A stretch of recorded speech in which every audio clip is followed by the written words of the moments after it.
অনেক সময় এমন হয় যে আমাদের শুভ মানসিকতা, শুভ বিচারে, শুভ কর্মে মানুষ সন্দেহ করেন, প্রশ্ন করেন,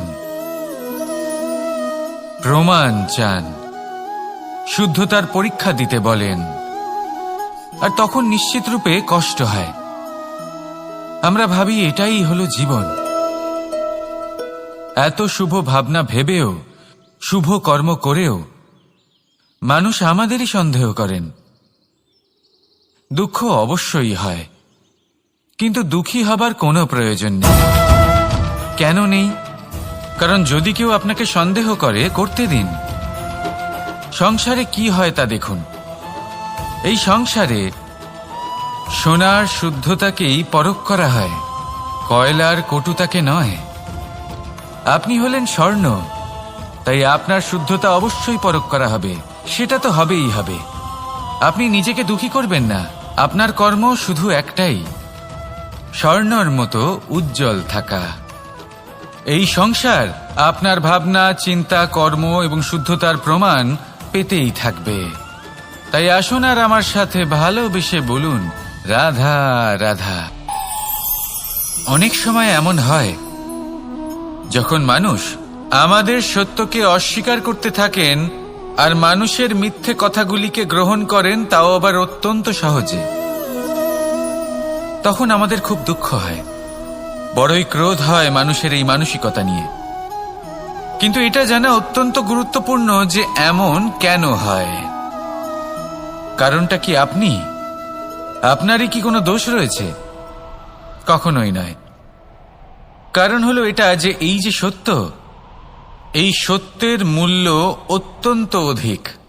এতটাই অধিক যে অনেক সময় অনেক ধনী ব্যক্তিও এর মূল্য মেটাতে পারেন না। সেখানেই যদি মিথ্যের কথা বলি, তাহলে এর মূল্য অত্যন্ত কম। অত্যন্ত সহজে এই মিথ্যে সবার মধ্যে বিক্রি হয়। সত্যি বলতে এটা ভাবা আপনার কর্ম নয় যে লোকে কেন আপনাকে বুঝতেই পারেন না, আপনার সত্য কেন বুঝতে পারেন না। আপনার কর্ম হলো আপনার সত্যের সাথে দাঁড়িয়ে থাকা, সেই সত্যের সাথে চলতে থাকা। কারণ সত্য তার কাছেই আসবে যে সত্যকে খুঁজে নিতে চায়। নয়তো বেশিরভাগ মানুষ মিথ্যেকে নিয়েই প্রসন্ন রয়েছেন। আপনি সত্যের সাথে কর্মের পথে অগ্রসর হতে থাকুন। সত্য বেশি দিন লুকোনো থাকে না। সংসারের সম্মুখে এটা অবশ্যই একদিন আসবে, কিন্তু তখনও সেটা মানুষের ওপর সে বিশ্বাস করবে কি করবে না। আপনি কর্ম করতে থাকুন আর আমার সাথে ভালোবেসে বলুন, রাধা রাধা। জীবনে যখনই আমরা এমন কোনো পথে চলতে চাই যা মূলত কাঁটায় ভরা, ছোট পাথর থাকে যা বিঁধে যেতে পারে, তখন আমরা কি করি? আমরা পাদুকা ব্যবহার করি, আর তারপরে আমরা খুব সরলভাবে সেই পথে অগ্রসর হতে পারি। কিন্তু যদি পাদুকা আর পায়ের মাঝে কোনো ছোট পাথরও এসে ফেসে যায়, তখন কিন্তু আমরা খুব কোমল পথও পার করতে পারবো না। কিছু বুঝলেন আপনারা? এর সারমর্ম হলো এটাই যে আমরা বাইরের যুদ্ধ জয় করতে পারি, সেখানে সফল হতে পারি, কিন্তু তার থেকেও অনেক বেশি গুরুত্বপূর্ণ আর অনেক বেশি কঠিন অন্তরের যুদ্ধ হয়। অন্তরের সমস্যাগুলি হয় লোভ, মোহ, ক্রোধ, লালসা, ভয়। যদি এইগুলি আপনার মধ্যে থাকে, তাহলে আপনি সংসারের যে কোনো স্তরে পৌঁছতে পারেন, অনেক বড় বড় যুদ্ধ জয় করতে পারেন, কিন্তু আপনি সন্তুষ্টি পাবেন না। তাই সর্বপ্রথম নিজেকে শুধরে নিন, তারপরে এই সংসারকে জয় করুন। তবে তার আগে আমার সাথে ভালোবেসে বলুন, রাধা রাধা। কখনো কখনো আমরা কোনো কাজ আরম্ভ করার বিষয়ে ভাবি, তারপর আরো ভাবি, তারপর আরো ভাবি, আর ভাবতেই থাকি। দেখুন, এটা কোনো অন্যায় নয় যে আমরা কোনো কাজ আরম্ভ করার পূর্বে তার বিষয়ে ভাবনা চিন্তা করছি, সেটা বোঝার চেষ্টা করছি, ঠিক আছে। কিন্তু সম্পূর্ণ সময় এই চিন্তায় ব্যর্থ করা উচিত নয়। যদি আপনি বেশি সময় লাগিয়ে ফেলেন, তাহলে সময় আপনার ওপর অবশ্যই রুষ্ট হবে। আর কেনই বা হবে না? আপনি সময় নষ্ট করছেন, আর সেটা উচিত নয়। দেখুন, নিশ্চিতভাবে ভাবনা চিন্তা করুন, বিবেচনা করুন, পূর্ণরূপে করুন, কিন্তু এটাও মনে রাখবেন যে উচিত সময়ের মধ্যে আপনাকে কর্ম আরম্ভ করতেই হবে। যদি ভাবতেই থাকেন তাহলে কর্ম আরম্ভ করতে পারবেন না। আর এই সময় অত্যন্ত বলশালী। যদি একে সম্মান করেন তাহলে তা আপনার সাথে থাকবে, আর যদি না করেন তাহলে থাকবে না। আসুন সময়কে সম্মান করুন আর আমার সাথে ভালোবেসে বলুন, রাধা রাধা। আপনি কখনো ভেবে দেখেছেন কি সেই জিনিস যা আপনাকে সামনে এগোতে বাধা দিচ্ছে? ধরুন আপনি কোনো পথ দিয়ে যাচ্ছেন, পা মুচকে গেলে তা আপনাকে সামনে এগোতে বাধা দেয়। সেইভাবেই জীবনে ক্ষুদ্র চিন্তা আপনাকে সামনে এগোতে বাধা দেয়। দেখুন, যদি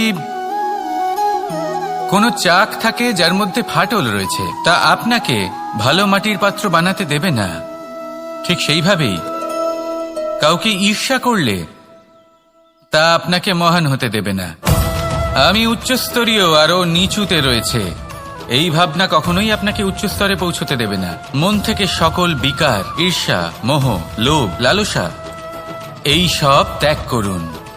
চিন্তা ভাবনাকে বড় করে তুলুন, ধন্যাত্মক বোধ জাগিয়ে তুলুন, আর সম্পূর্ণ সমর্পিত হয়ে কর্ম করুন। মহানুভবতা আর সাফল্য এই দুই আপনার পদানত হয়ে থাকবে। তাহলে আসুন আর আমার সাথে ভালোবেসে বলুন, রাধা রাধা। এই সংসারে এমন কখনোই হবে না যে আপনি কিছু একটা করলেন কিন্তু তার মূল্য আপনাকে দিতেই হলো না। যে কোনো কাজের জন্য, যে কোনো কর্মের জন্য আপনাকে মূল্য দিতেই হবে। প্রকৃতিও আমাদের এটাই শেখায়। আকাশে দেখুন সূর্যকে, প্রত্যেকদিন আমাদের প্রকাশ প্রদান করেন। এনাকে সূর্য নারায়ণ বলা হয়। ইনি কি মূল্য প্রদান করেন? নিজে জ্বলতে থাকেন। ধরিত্রী মাতা, এই ভূমি, ইনি কি মূল্য প্রদান করেন? প্রহার সহ্য করেন। আমরা এই ধরিত্রীতে প্রহার করে মাটি খুঁড়ে তাতে বীজ বপন করি, তবেই আমরা অন্ন লাভ করি, তবেই ফসল পাই। জীবনে যদি আপনাকে সফল হতে হয়, সম্মান পেতে হয়, যশ পেতে হয়, তাহলে আপনাকে মূল্য দিতেই হবে। যদি আপনি সাফল্য লাভ করতে চান তাহলে দিন রাত আপনাকে ত্যাগ করতে হবে, যেখানে সমগ্র সংসার সন্তোষ অনুভব করছে আর আপনাকে করতে হচ্ছে পরিশ্রম। যদি আপনি সম্মান প্রাপ্ত করতে চান তাহলে আপনাকে সেই সুখ ত্যাগ করতে হবে যা সবার কাছে রয়েছে। যদি আপনি যশ লাভ করতে চান তাহলে নিজের অন্তরকে মেরে ফেলা আপনাকে শিখতে হবে, তবেই আপনি যশ লাভ করবেন। জীবনে শুধুমাত্র ধন মূল্যবান নয়, কিন্তু এই যে মূল্যের কথা আমি বলছি সেটা যদি আপনি দিতে পারেন তাহলে নিশ্চিত রূপে এটা আপনাকে আরো মূল্যবান করে তুলবে, নিশ্চিত রূপে গড়ে তুলবে। তাহলে এটাই করুন আর আমার সাথে ভালোবেসে বলুন, রাধা রাধা। असतो मा सद्गमय, तमसो मा ज्योतिर्गमय, মৃত্যুর্মা মৃতঙ্গময়। জ্ঞান সেটাই যা অসত্য থেকে সত্যের পথে চালিত করে। প্রকাশ সেটাই যা অন্ধকার থেকে আলোর পথে নিয়ে আসে। জীবন সেটাই যা মৃত্যু থেকে অমরত্বের পথে নিয়ে যায়। এবার এই তিনটে, জ্ঞান, জীবন এবং প্রকাশ, একই রকম। শূন্য থেকে এর উৎপত্তি হয় এবং আস্তে আস্তে আপনার জীবনে বিস্তার লাভ করে। এবার আমরা এটাই ভাবি যে কেমন করে এই তিনটিকে আগলে রাখা যায়। এর উত্তর হলো, এদের আগলে রাখার প্রয়োজনই নেই, ভাগ করে দিতে হবে। কোনো বৃক্ষকেই দেখে নিন, একটি বৃক্ষ অনেক বছর ধরে বেঁচে থাকে। কেন? কারণ সে ভাগ করে দিতে জানে। সে নিজের বীজ ছড়িয়ে দেয়, এই ধরিত্রীতে দেয়, সেই বীজ যা অঙ্কুরিত হয়ে এক নতুন বৃক্ষকে জন্ম দেয়। শুধু ছড়িয়ে দিয়ে একটি বৃক্ষ জীবন দান করতে পারে। যদি কোনো ব্যক্তি জ্ঞান ছড়াতে শিখে যান, যদি প্রকাশ, আলোর কিরণ ছড়িয়ে দিতে শিখে যায়, কোনো ব্যক্তি তার জীবনের সুখ ছড়িয়ে দিতে শিখে যান, তাহলে তিনি মৃত্যুর পরও মৃত হন না। এই ভাগ করে দেওয়ার সুখটাই কিছুটা আলাদা। এই সুখ অনুভব করুন আর আমার সাথে ভালোবেসে বলুন, রাধা রাধা। এই সংসারের সব থেকে বড় যুদ্ধ কোনটা? দেব-অসুরের যুদ্ধ, যা অনেক বছর ধরে চলেছিল, নাকি রাম রাবণের যুদ্ধ, নাকি মহাভারত? না, সংসারের সব থেকে বড় যুদ্ধ হলো সেইটা যা নিজের সাথে লড়া হয়, নিজের মনের সাথে লড়া হয়, নিজের অন্তরের সাথে লড়া হয়। এটাই সব থেকে বড় যুদ্ধ। এবার নিজেই দেখুন আপনার সব থেকে বড় শত্রুকে। আপনার স্বার্থ, আপনার কামনাগুলি, আপনার অহংকারগুলি, যা আপনাকেই নষ্ট করে দেয়। যদি এদের ওপর আপনি বিজয় লাভ করতে পারেন, তাহলে ধরে নিন এই সংসারে সবার ওপরে আপনি বিজয় লাভ করতে পারবেন। এই সংসারে কেউ আপনাকে পরাজিত করতে পারবে না। কিন্তু তার জন্য প্রয়োজন অনুভূতির। অনুভূতি ভালোবাসার, অনুভূতি অনুপ্রেরণার। যে ব্যক্তি ভালোবাসতে পারেন এবং প্রেরণা দিতে পারেন, তিনি চিরকাল জয়লাভ করতে পারেন। নিজের কাছে ভালোবাসার এক অস্ত্র রাখুন আর প্রেরণার এক ঢাল। জীবনে কেউ আপনাকে পরাজিত করতে পারবে না। আসুন আর আমার সাথে ভালোবেসে বলুন, রাধা রাধা। খুব বড় একটা প্রশ্ন করতে চলেছি। এই সংসারের সব থেকে বেশি সুখী কে? এবার কেউ বলবে সেই ব্যক্তি যিনি সব থেকে বেশি ধনী, যার কাছে সব থেকে বেশি ধন আছে, আভূষণ আছে, স্বর্ণ আছে। কেউ বলবেন কোন রাজ্যের রাজা, কারণ তিনি শাসন করতে পারেন, তার আদেশ ছাড়া কোনো কাজ সম্ভব নয়, ইত্যাদি ইত্যাদি। এর উত্তর যদি আমি দিই, তাহলে এটুকুই বলবো, সংসারের সব থেকে সুখী ব্যক্তি হলেন তিনি যিনি সন্তুষ্ট। তার কাছে সন্তোষরূপী ধন আছে, যা তাকে সুখী রাখে। এবার এই সন্তুষ্টি, সেটা কিভাবে আসে জীবনে? এটা আসে ধৈর্যের কারণে। ধৈর্যের এই অনুভূতি অত্যন্ত শক্তিশালী। এই ধৈর্যই কিন্তু আমাদের ধরিত্রীকে ধরিত্রী মাতা করে তোলে। কারণ ধরিত্রী মাতা ধারণ করেন, সহ্য করেন, ধৈর্য ধরেন এবং নিজের কর্ম করতে থাকেন। সেটা ধৈর্যই ছিল মাতা সীতার মধ্যে, যা রাবণের অন্ত করে দিল। এই ধৈর্যের কারণেই নারায়ণ কুর্ম অবতার ধারণ করেছিলেন, বড় একটা পর্বতকে পৃষ্ঠে ধারণ করেছিলেন এবং সমুদ্র মন্থনকে সম্ভব করেছিলেন। সেই জন্য সর্বপ্রথম মনের মধ্যে ধৈর্যকে নিয়ে আসুন।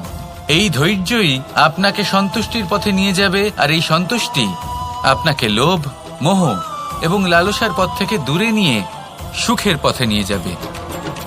আর তখন এই মন প্রসন্ন হয়ে বলবে, রাধা রাধা। মানুষ চিরকাল বড় মানুষ হয়ে উঠতে চায়, সবসময় সেই নিয়ে কল্পনা করে। কিন্তু প্রশ্ন হলো এটাই যে মানুষ বড় কখন হতে পারে? যখন সে ধনী হয়ে ওঠে, নাকি যখন তার কাছে সম্মান থাকে, নাকি যখন রূপবান হয় বা অধিক শক্তিশালী হয়? মানুষ বড় মানুষ তখনই হতে পারে যখন বিপদের সময় সে অন্য কোনো মানুষের পাশে এসে দাঁড়ায়। তাই সর্বপ্রথম এটা শিখুন। হয়তো এই জন্যই হনুমান শ্রীরামের কাছে এতটা বড়, আর হয়তো এই জন্যই বলরাম দাদা আমার কাছে এত বড়। যদি আপনিও জীবনে বড় হয়ে উঠতে চান, তাহলে কারোর সাথে তার দুঃখের সময়, তার সংকটের সময় তাকে সঙ্গ দিন আর পাশে এসে দাঁড়ান। এই মন প্রসন্ন হয়ে বলবে, রাধা রাধা। জীবনে সব থেকে বেশি গুরুত্বপূর্ণ বস্তু কি? বাড়ি, বাহন, সোনা, ধন। যদি আমি সত্যি বলি, তাহলে জীবনে সব থেকে বেশি গুরুত্বপূর্ণ বস্তু কোনো বস্তুই নয়। যদি কিছু গুরুত্বপূর্ণ থাকে, তাহলে তা হলো অনুভূতি, করুণা, মিত্রতা, মাতৃত্ব, বাৎসল্য, আর সব থেকে বেশি গুরুত্বপূর্ণ ভালোবাসা। নিজেদের এই জীবনে যদি আপনি শুধুমাত্র বস্তুর খেলাতে মেতে থাকেন, তাহলে জীবনে আনন্দ কখনোই থাকবে না। নিজের এই জীবনকে অনুভূতির পীঠস্থান বানিয়ে তুলুন। এই মন প্রসন্ন হয়ে বলবে, রাধা রাধা। যখনই কোনো ঘূর্ণিঝড় আসে, কোনো প্রলয় আসে, তখন দেখবেন তা কত বৃহৎ প্রভাব ফেলে, কত বড় বিনাশ ঘটায়, বিধ্বংস সৃষ্টি করে। যখন বন্যা আসে তখন কত গভীর প্রভাব ফেলে, কত সর্বনাশ ঘটায়। নদীর পাড়ও ভেঙে বয়ে নিয়ে যায়। সেখানে কোনো গাছকে দেখুন, শান্তভাবে দাঁড়িয়ে থাকে, চুপ করে, আর নিজের কাজ করে, ছায়া প্রদান করে, ফল প্রদান করে, কোনো শব্দ না করেই নীরবে কর্ম করে। যদি নদীর কথা বলি, নদী যখন বয়ে চলে, খেতে জল প্রদান করে, বনস্পতিদের প্রাণ প্রদান করে, আমাদের পানীয় জল দেয়। এত মহান কাজ করে কোনো শব্দ না করে, নীরবতার সাথে। এ হলো এক শিক্ষা যে এই সংসারে যারাই মহান কর্ম করেন তারাই নীরব থেকে সেই কর্ম করতে থাকেন, কারণ ওনারা জানেন যে গুরুত্বপূর্ণ প্রচার নয়, বরং কর্ম। আর যারা রুদ্রের সাথে থাকেন, কোলাহল করেন, তারা শুধুমাত্র ধ্বংসই করেন। এবার আপনি মৌন থেকে শুধুমাত্র কর্ম করে মহান হতে চান, নাকি রুদ্রের সাথে থেকে বিধ্বংস ঘটাতে চান? সিদ্ধান্ত আপনারই। আসুন আর আমার সাথে ভালোবেসে বলুন, রাধা রাধা। আপনি জীবনে কি হবেন সেটা আপনার পরিশ্রম, আপনার নিরন্তর প্রয়াস আর আপনার নির্বাচিত দিশার উপর নির্ভর করে না। এটা নির্ভর করে আপনার সঙ্গতির উপরেও। এই সঙ্গতি যা হলো অত্যন্ত গুরুত্বপূর্ণ। প্রকৃতিও আমাদের এটাই শেখায় বিভিন্ন উদাহরণ দিয়ে। যদি আপনাকে একটা উদাহরণ দিই, কখনো বাতাসের প্রবাহ লক্ষ্য করবেন। এই বাতাসের প্রবাহ যখন কোনো পুষ্পকে স্পর্শ করে, সেও সুগন্ধে পরিপূর্ণ হয়ে যায়। এই বাতাসের প্রবাহ যখন কোনো নালীর উপর দিয়ে প্রবাহিত হয়, তখন সেও সুগন্ধহীন হয়ে যায়।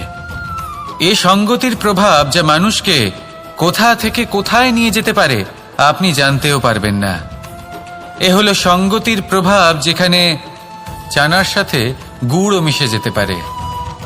এ হলো সঙ্গতিরই প্রভাব, যেখানে একটা সাধারণ পাথর স্বর্ণের সাথে মিশে গিয়ে একটা রত্নে পরিণত হতে পারে। তাই এই সঙ্গতির বিষয়ে বিশেষ খেয়াল রাখবেন। আপনি কার সাথে মিশছেন, কি বলছেন, কি শিখছেন, আপনার অস্তিত্বের উপর তাদের কি প্রভাব পড়ছে, সব লক্ষ্য করবেন। আর আমার সাথে ভালোবেসে বলবেন, রাধা রাধা।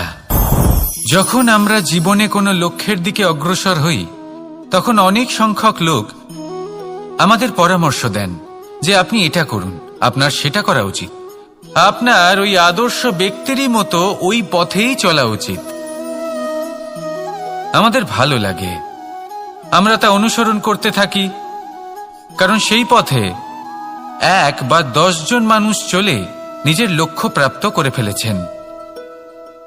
এবার সেই লোকেরা সেই পথে চলে নিজের লক্ষ্য প্রাপ্ত করেছেন, তার মানে কি এটাই যে আমাদেরও লক্ষ্য প্রাপ্তি হয়ে যাবে? কোনো মানে নেই। আমি আপনার কাছে একটা সহজ প্রশ্ন রাখছি, সেই আদর্শ ব্যক্তি কি আপনি? আপনি নন। সেই ব্যক্তি হলেন অন্য কেউ, যার নিজস্ব ভাবনা রয়েছে, নিজের বিচারধারা আছে, নিজের কর্ম আছে, নিজের অভিজ্ঞতা আছে, নিজের গুণ, নিজের অপগুণ আছে, তাদের নিজেদের একটা যাত্রা আছে, নিজের লক্ষ্য আছে। তিনি আপনি নন। যদি কথা বলি আপনার বিষয়ে, আপনার বিষয়ে সব থেকে বেশি কে জানে? আপনার যাত্রা, আপনার লক্ষ্যের বিষয়, আপনার ভাবনা চিন্তা, আপনার বিচারধারা, আপনার কর্মের বিষয়, আপনার কামনার বিষয়, আপনার অভিজ্ঞতার বিষয়, এই সব বিষয়